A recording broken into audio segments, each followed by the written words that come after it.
This is Nightline. Tonight, Demi Lovato, the former teen star becoming a household name in Camp Rock. Much better. Before taking the music world by storm with the string of huge hits like Sorry, Not Sorry. But behind the scenes, the pop star says she spent years battling intense addiction, opening up about recovery in her documentary, Simply Complicated. I was 18 when I first went into treatment. Now beginning a whole new chapter with new music and a tour about having fun. Life is about enjoying the moment. How the newlywed says her marriage has affected her sound. Plus, Emma Stone and Jesse Plemons going toe-to-toe on screen in Bugonia. Can we have a dialogue, please? Don't call it a dialogue.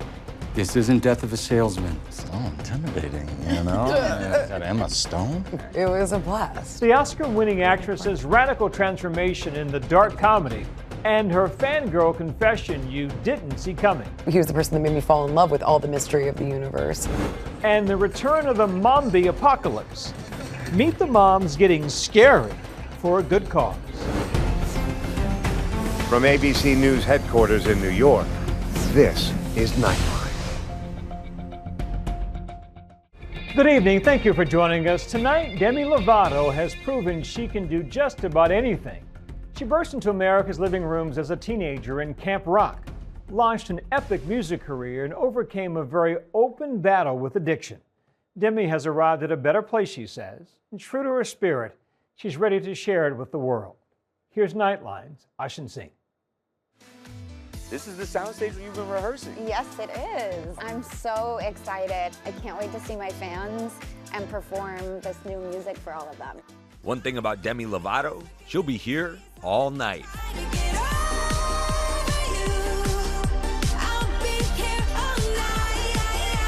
From 2008's Camp Rock This is real, this is me. I'm exactly where I'm supposed to be now. to declaring we're cool for the summer. Die for each other. We're cool for the summer. Turning Disney Channel fame into a tenured pop recording career built on resilience. Oh, I can't believe what all is going on, but yeah, I feel much older than 16. I've always been so vulnerable with my fans, opening up in, deeply personal songs about my past, things that I've been through. Never shying away from sharing the hardest chapters, including her battles with addiction and recovery. Bearing all in her 2018 single Sober, written just months before her near-fatal fentanyl overdose. I'm not sober anymore. Daddy, please forgive me. Now at 33 years old, Demi says her latest album, It's Not That Deep, comes from a different place. With this album, I wanted it to be more celebratory. I wanted people to have fun listening to it because I'm in a place in my life today where I'm having fun. This past year, delighting fans across the globe with a highly anticipated Camp Rock reunion with the Jonas Brothers. What was that like for you? It was fun. It was really fun. And seeing so many fans, the joy on their faces when we all stepped out together was so rewarding. And if fans weren't excited enough, Camp Rock! It's so good to be back! Disney announcing Camp Rock 3 is in the works. Camp Rock 3 is on its way. Do we get an on-screen appearance? I'm an executive producer, which has been a really awesome new role for me. But as for an appearance, you'll have to wait and see. After more than 2 decades in the spotlight, a survivor, a newlywed, and a new tour, like the album's lead single, she's ready to go fast. I wanna go fast. I wanna go hard. I wanna go anywhere you are. I wish there was like this grand story to tell you, but it's not that deep. Was it easy being creative when you didn't have sort of a deeper place to draw from? Sometimes it was, emotional sessions that I went into with inspiration that I could draw from. Like Here All Night is about a breakup that I didn't go through. DJ's working late, she's helping me try to get over you. I stepped into a character to write that song, and I thought, well, what if I just make it up? It was fun and creatively freeing to write from a different place. I booked Barney and Friends when I was 7 years old. I don't think this is a square. Oh, you're right. So I've been doing this for a long time, and I just keep finding ways to push myself creatively and having a great time with it. Becoming a household name in 2008, recording her debut album, Don't Forget, all while filming 2 seasons of her TV show, Sunny with a Chance. Then kicking off a defining decade on the radio with the 5-time platinum hit, Heart Attack. If I ever did that, I think I'd have a heart attack. I've always made music that's inspiring me at the moment. It was not only reflective of where I'm at, you know, emotionally, but it's where I'm at creatively too. But behind the hits and blockbuster success, she says at the height of her career, she was quietly struggling with her mental and physical health. Suddenly hitting pause on her world tour with the Jonas Brothers, checking into a mental health treatment center. I became very depressed, and my only way of really coping with it was through my eating disorder. Her 20s, she says, filled with multiple stints in rehab, also for substance abuse, sharing how she coped with the pressures of fame at the time on the Call Her Daddy podcast. If you're going to work me like an adult, I'm going to party like an adult.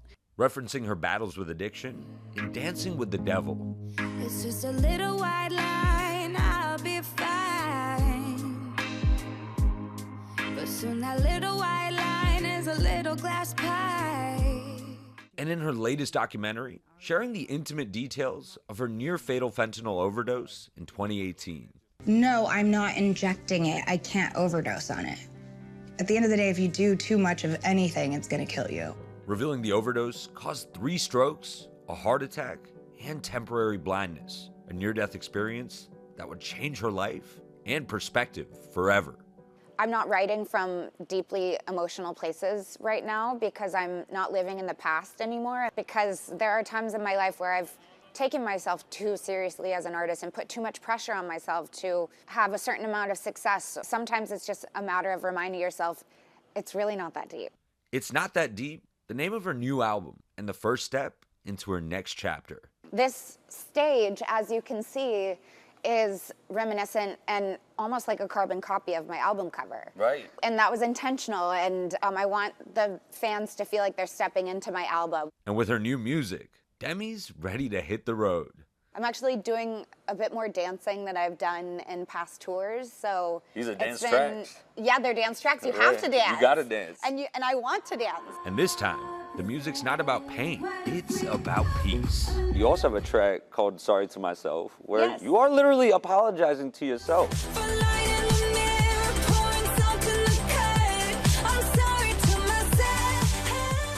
Do you feel like you owed yourself an apology? I think we all owe ourselves an apology. We've all put ourselves through difficult times. How do you feel like you can keep peeling back who you are to your audience and keep being so transparent? Well, I think as humans, we're meant to evolve. If I'm in therapy all the time, you know, working on myself as a human, what can I be doing to evolve as an artist? I think for me, like, it's about having fun. Having fun and tying the knot earlier this year with fellow musician Jordan Lutz. It's a feeling that is unbelievable to me. I love him so much. But yeah, falling in love with him changed my sound. I was like, I'm gonna make another rock album. And as I was making it, I was like, wait, I'm really happy. And I tried on a couple different genres of music that were inspiring me at the time. And what really landed for me was this pop music and this dance vibe.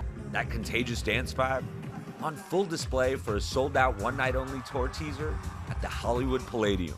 I just want people to have fun. Don't take yourself too seriously. One day you're gonna wake up and you're gonna be like, I could have had more fun, right? Like, life is about enjoying the moment.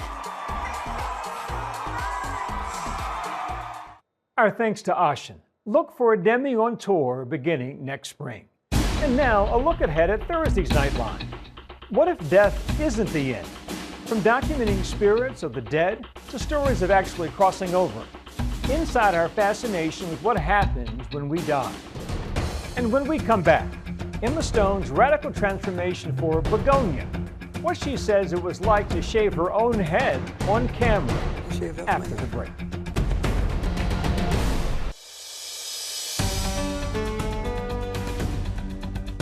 Welcome back.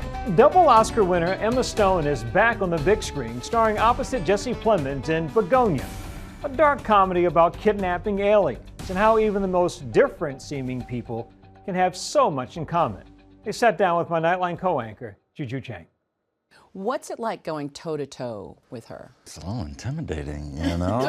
Got Emma Stone.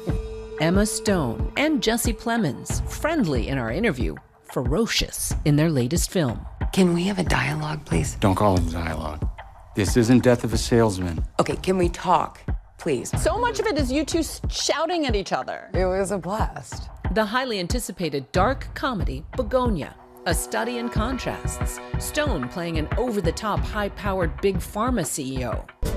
I believe every company should strive to form a diverse table, to empower people of different skills and every time, what is it? Skills and identities. To foster a new generation of, okay, let's go again.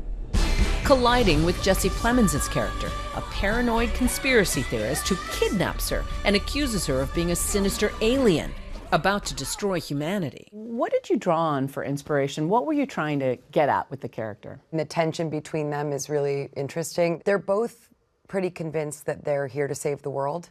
And my character, Michelle, is a CEO of a pharmaceutical company. She's, speaks in kind of platitudes and this corporate manner that feels very human, but actually isn't very generous Exactly. at all. No one is going to be overworked like in the past. No more unpleasant incidents. But, of course, it's not compulsory. And obviously, if people still have work to do, they should absolutely stay and continue to work. Yeah. But it's not strictly enforced. It's just a very relevant, timely exploration into our current world and situation and division. Stone was the moral center of the movie The Help. Oh, Missy, you're going to jail. You can't prove anything. And sang and danced her way alongside Ryan Gosling, earning her first Academy Award in La La Land. You say there's nothing here. Well, let's make something clear. I think I'll be the one to make that call. What's your call? Is Mr. McCandles. But things got darker, edgier for her second Oscar win in Poor Things. She's an experiment. Good evening. Her brain and her body are not quite synchronized. But she's progressing at an accelerated pace.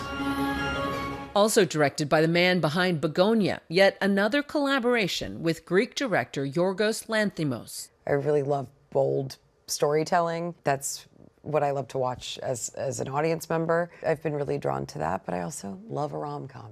Her co-star broke through in an equally lovable role, Landry Clark on the hit drama about high school football, Friday Night Lights. Yes, sir. Where's your helmet? Where's your helmet? Get your helmet. Man, I'm going in. Plemons, the consummate character actor, joining Stone and Lanthimos in 2024 for The Kinds of Kindness. Should we all go upstairs to the bedroom? I think it's best we don't go up to the bedroom tonight.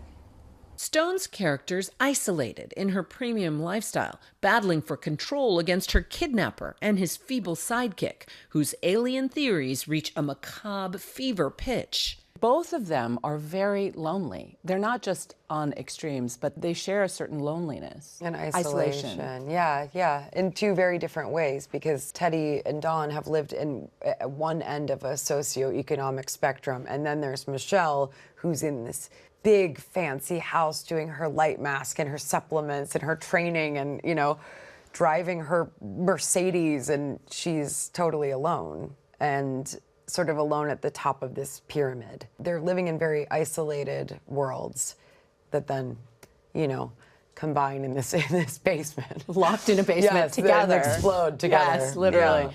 Yeah. I am crucial. Think of it like you abducted the governor, but worse. That's the level of bureaucratic urgency you're contending with here. In all humility, I can say that.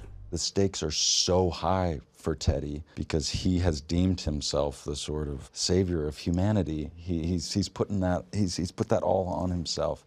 And so to just try and get into that mindset and be as honest as I could within that, and granted all of the kind of seemingly outlandish theories that he has to believe that myself. The plot, pondering life beyond Earth. It's a drama and horror mixed with absurdist humor and sci-fi. I also read that you're a Carl Sagan fangirl. Big time. Yeah. Yeah. And so do you think, given what he's talked about, that aliens exist in the cosmos? Yeah, no, I think there's such an infinite amount of, you know, mystery in the universe. Yeah, I'm imagining there's got to be life out there somewhere. I don't know what it looks like or what it is. I don't have the answer, if you can believe it or not. Really? I was hoping that you would hand that over. I'm doing my research. Stone getting vulnerable on camera, having her signature red hair shaved in a dramatic scene. Why have you shaved off my hair? To prevent you from contacting your ship. My ship? Your ship. What ship? Your mothership?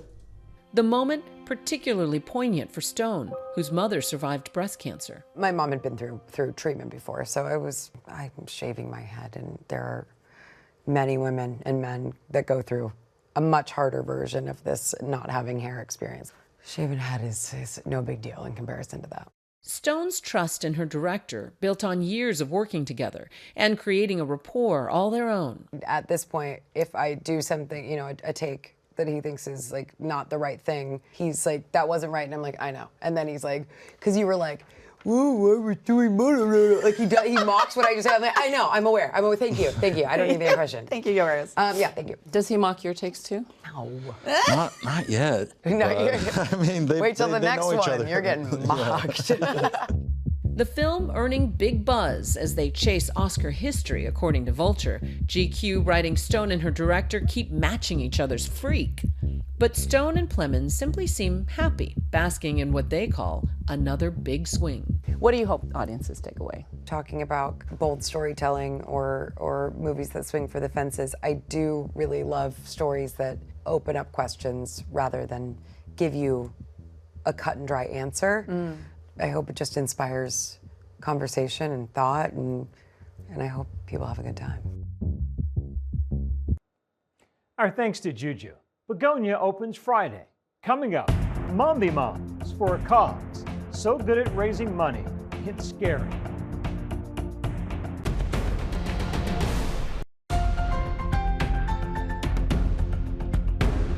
And finally tonight, they're back. They call themselves the Mombies, a group of mothers dressing up and dancing for breast cancer research. 2 years ago, it was Michael Jackson's Thriller. Appearing on ABC, raising $80,000, bringing their multi-year total to more than $500,000. This year, rehearsing their dance moves and gearing up to raise even more. Thanks, ABC, and happy Halloween! Good for them. That's Nightline for this evening. Catch our full episodes on Disney Plus and Hulu. We'll see you right back here same time tomorrow. Thanks for the company, America. Good night.